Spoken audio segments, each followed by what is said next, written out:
लिखबो अपन नाम गे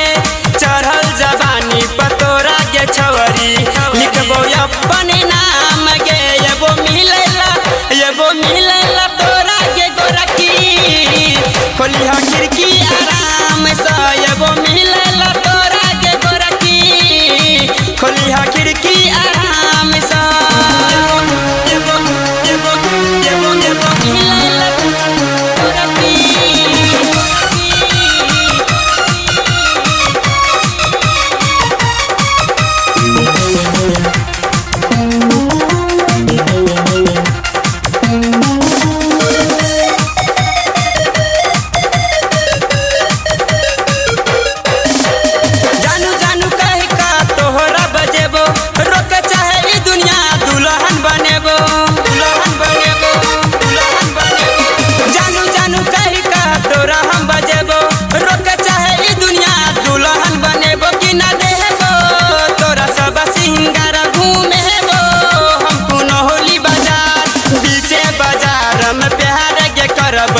हे चाहे बदनाम गे एबो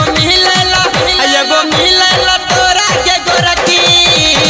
खोलिहा खिड़की आराम से एबो मिलेला तोरा के गोरखी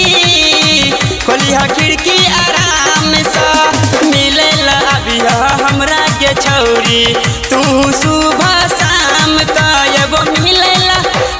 मिलेला तोरा के गोरखी खोलिहा खिड़की आराम से एबो मिलेला तोरा के गोरखी